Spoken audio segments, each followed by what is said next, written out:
We will talk about res judicata, section 11 of CPC. Res means subject matter or dispute. Judicata means decided or adjudicated. Res judicata thus means a dispute decided. The principle of res judicata is based on the need of giving a finality to judicial decisions. Res judicata is the rule of conclusiveness of a judgment. Let's understand this in a simple way. Main purpose है res judicata का कि litigation में कोई and हो सके. Means जो suit चलता है लोगों के बीच में इसका कोई एंड हो. लाइक ए का बी के साथ कोई सूट चल रहा है कोर्ट में और ए के फेवर में डिसीजन आया.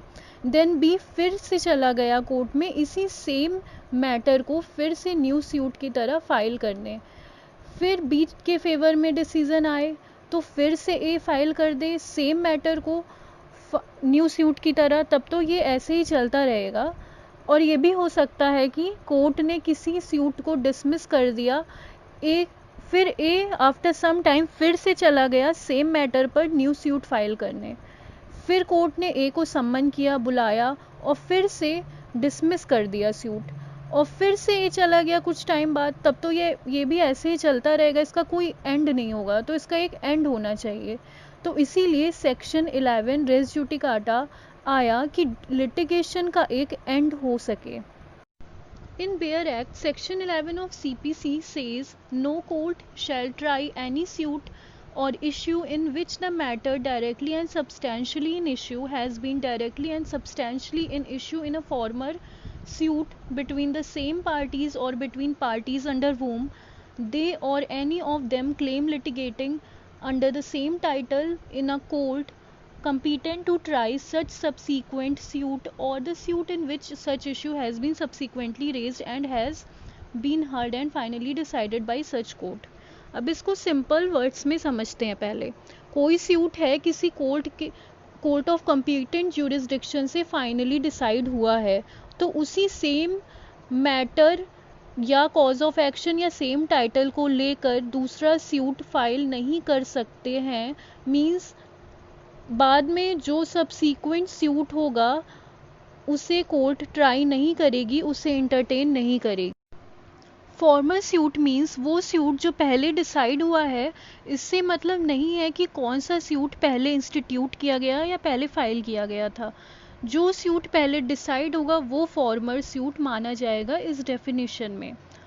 फॉर एग्जाम्पल अगर दो केसेस पैरेलल चल रहे हैं, सेक्शन 10 ने बार नहीं किया या प्ले नहीं लिया, तो जो केस पहले डिसाइड हो गया उसे फॉर्मर सूट मानेंगे. जो सबसीक्वेंट सूट फाइल करेंगे उसमें प्रायर सूट से दोनों पार्टी सेम होनी चाहिए या टाइटल सेम होना चाहिए. Cause of action, subject matter, matter in issue, ये सब सेम होने चाहिए. सबसीक्वेंट सूट में प्रायर सूट वाले ही सेम होने चाहिए. इसमें भी डायरेक्टली एंड सब्सटेंशियली वर्ड जो यहाँ यूज़ हुआ है, we will understand this further in essential conditions of res judicata. Let's see illustration. A sues B for damages for breach of contract. The suit is dismissed. A subsequent suit by A against B for damages for breach of the same contract is barred. A's right to claim damages from B for breach of contract having been decided in the previous suit, it becomes res judicata and cannot therefore be tried in the subsequent suit. B cannot be vexed twice over the same cause which is breach of contract here. A ने स्यू किया B को for damages for breach of contract. Court ने इस suit को dismiss कर दिया, ये हो गया प्रायर सूट. फिर A ने दोबारा सब्सिक्वेंट सूट फाइल किया against B for damages for breach of the same contract, जो कि बार्ड हो जाएगा. यहाँ पे रेस जुडिकाटा लग जाएगा. B को दोबारा परेशान नहीं किया जा सकता है for the same cause of action which is breach of contract here. Next, the doctrine of res judicata is based on three maxims. First is nemo debet bis vexari pro una et idem causa, means no man should be vexed twice for the same cause. मतलब किसी एक person को किसी एक cause of action के लिए दो बार परेशान नहीं किया जाएगा. The second maxim is interest republicae ut sit finis litium, means it is in the interest of the state that there should be an end to a litigation, means ये state के interest में है कि litigation का end होना चाहिए. The third maxim is res judicata pro veritate occipitur, means a judicial decision must be accepted as correct, means court का कोई डिसीजन आता है तो उसे करेक्ट मानना ही पड़ेगा. Next is essential conditions of res judicata. First, suit must be maintainable and of civil nature. Second, there must be two suits. First one is prior suit and second one is subsequent suit. The third essential condition is parties between both suits must be same or litigating under the same title, means या तो वो party same होनी चाहिए दूसरे suit में जो पहले suit में थी वही, या फिर दूसरी पार्टी कोई और पर्सन आ गया तो वो पहले वाला पर्सन के टाइटल पर लिटिगेट कर रहा हो, वो उसी के शूज़ में लिटिगेट कर रहा हो, वो अलग इंडिपेंडेंट पार्टी नहीं होनी चाहिए. मीन्स टाइटल पहले वाला ही होना चाहिए, वो उसी को क्लेम कर रहे हों. Title means legal capacity of the party. Title जिसके लिए सूट फाइल किया गया है, मतलब स्पेसिफिकली क्या है, मॉर्टगेज, रेंट, लीज, ये सब.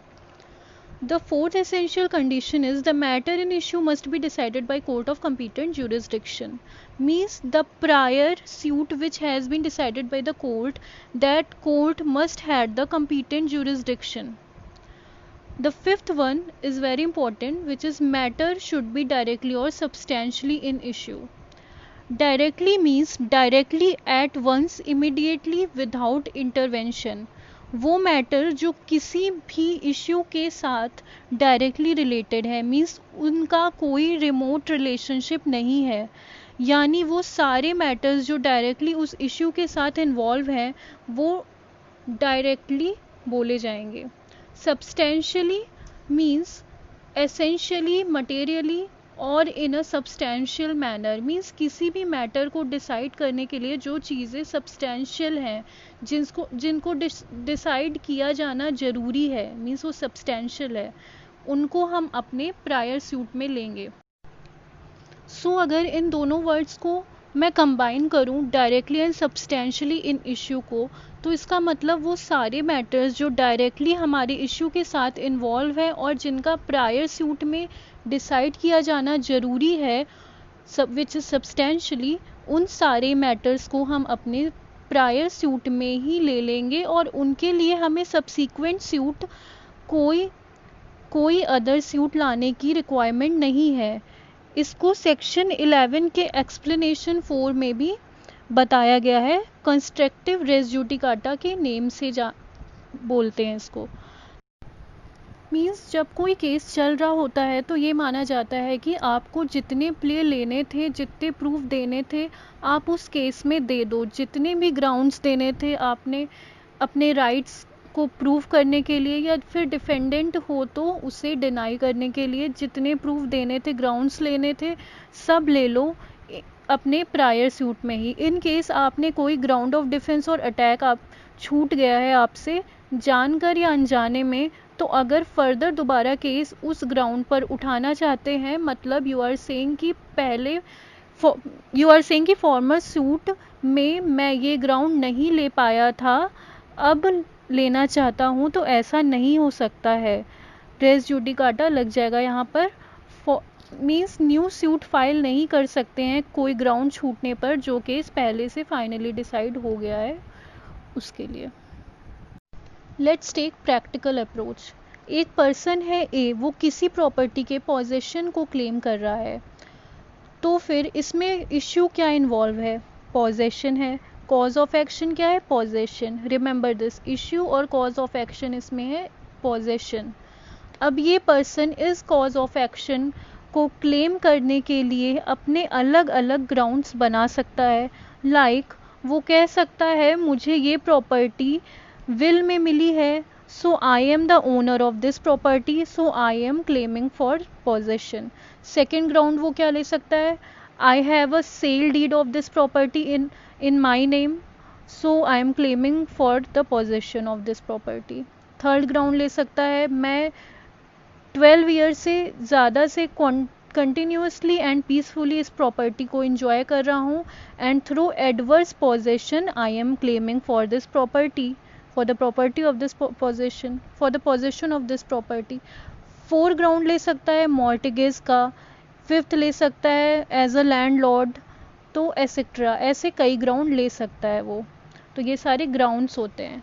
मीन्स एक ही कॉज ऑफ एक्शन है बट उसके ये अलग अलग ग्राउंड्स ले सकता है, जैसे अभी एग्जांपल में बताया आगे ऊपर।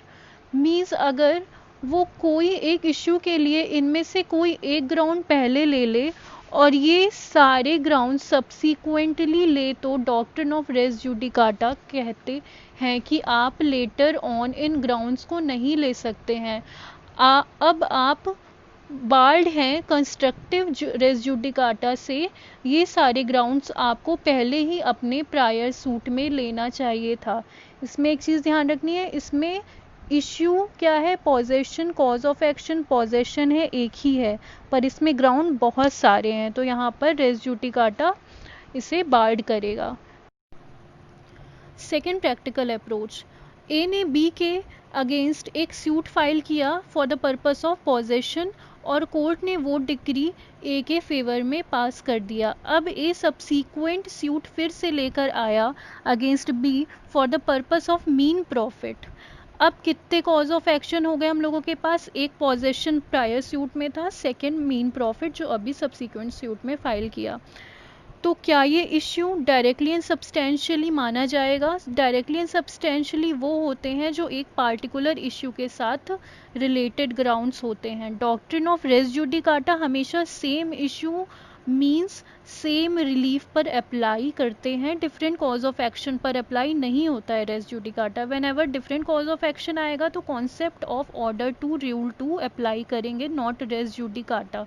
जो फर्स्ट प्रैक्टिकल अप्रोच हमने ली थी वहाँ पर एक ही कॉज ऑफ एक्शन तो था, तो वहाँ रेस जुडिकाटा से बार्ड हुआ था, पर यहाँ पर सेकेंड प्रैक्टिकल अप्रोच में 2 कॉज ऑफ एक्शन है, तो यहाँ रेस जुडिकाटा से बार्ड नहीं होगा बल्कि ऑर्डर टू रूल 2 से होगा। Mean profit second issue raise judicata से बार्ड नहीं है बट ऑर्डर टू रूल 2 से है, विच सेज जिस टाइम आपने सूट फाइल किया उस टाइम आपके पास जितने भी कॉज ऑफ एक्शन थे उसे पहले वाले सूट में ही लेना चाहिए था, और अगर नहीं लेता तो ऑर्डर टू रूल 2 से बार्ड होगा, ना कि रेस जुडिकाटा से। No you can not claim it in the later suit, ये सेकेंड रिलीफ वेव्ड माना जाएगा। So res judicata order two में यही ऑर्डर टू रूल 2 यही बोलता है कि आपको जितने भी आपने फाइल सूट किया था जब प्रायर वाला, तो उस टाइम आपके पास जितने भी कॉज ऑफ एक्शन थे उसे पहले वाले सूट में ही लेना चाहिए था, और अगर फर्दर आप दूसरे सूट में नहीं क्लेम नहीं कर सकते हैं लेटर सूट में, ये बार्ड ये वेव माना जाएगा। सो रेस जुडिकाटा हमेशा सेम कॉज ऑफ एक्शन जो different grounds same cause of action के जो डिफरेंट ग्राउंड्स होते हैं उस पर अप्लाई होता है, but order two rule 2 different cause of action पर अप्लाई होगा। और ये अगर आपने अपने सारे cause of action previous suit में नहीं लिया है तो ये मान लिया जाएगा कि आपने उसे वेव कर दिया है और लेटर ऑन उसे क्लेम नहीं कर सकते हैं according to order two rule 2। And res judicata हमेशा सेम कॉज ऑफ एक्शन को ही के डिफरेंट ग्राउंड्स होते हैं उस पर ही अप्लाई होगा। यहाँ पर रेस जुडिकाटा से बार्ड सिर्फ फर्स्ट प्रैक्टिकल अप्रोच में होगा, क्योंकि वहाँ पर सेम कॉज ऑफ एक्शन था विच इज़ पॉजेशन, एक ही कॉज ऑफ एक्शन था प्रायर सूट में भी और सब्सिक्वेंट सूट में भी। बट सेकेंड प्रैक्टिकल अप्रोच में सिर्फ एक कॉज ऑफ एक्शन नहीं था, वो डिफरेंट था, पहले पॉजेशन था, सेकेंड में मीन प्रॉफिट था। तो यहाँ पे 2 कॉज ऑफ एक्शन थे, तो यहाँ रेस जुडिकाटा से बार्ड नहीं होगा बल्कि ऑर्डर टू रूल 2 से बार्ड होगा। मीन्स सिर्फ फर्स्ट प्रैक्टिकल अप्रोच में रेस जुडिकाटा लगेगा। Now the 6th essential condition of res judicata is heard and finally decided in the former suit।